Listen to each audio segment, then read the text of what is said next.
Sit on Win. Being told you may never walk again.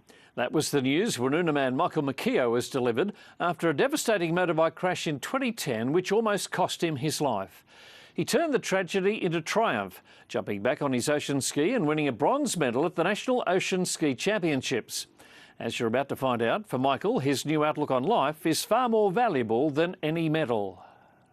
This is something doctors thought Michael McKeogh would never do: walk unaided. His story is one of resilience, determination and ultimately triumph. The ocean proving not only life-changing, but life-saving. I think it's just good for the soul being on the water. It's a great feeling being on the water. Mike's love of ski paddling goes back more than a decade, but it was his passion for motorbikes that spans a lifetime. He took up riding at the age of 8, so good he not only raced but became a showman, performing at some of the biggest shows in the country, while enduro races fed his competitive side. It was a fateful decision between the two in March 2010 that almost cost him his life. The morning that I had the accident, I had a choice. I had a surf ski on the roof of my car that I had borrowed from one of the other paddlers, and I was going to try it out. Or I had the motorbike on the trailer ready to go, and I had my mates call me up on the Friday night saying, "Mike, you coming along?" So that morning, I went and jumped on the motorcycle. Mike crashed while on a training ride in bushland at Yerryong, south of Nowra. He broke both femurs and his back in 6 places and suffered head injuries from the fall.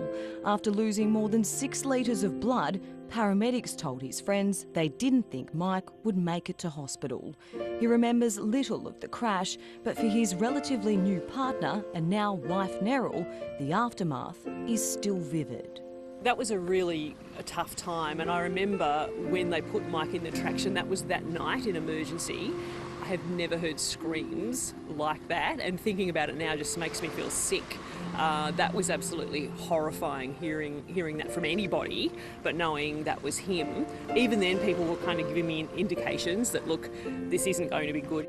Doctors didn't believe Mike would survive. When he did, they said Mike was unlikely to ever regain full control of his legs.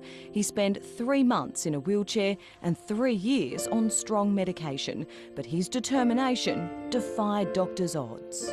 He's incredibly tenacious, and even he was running his own business, very successful business at the time, even sitting up in hospital, on the laptop. That determination landed him a host of awards for his business, even taking out the Illawarra Business of the Year in 2013.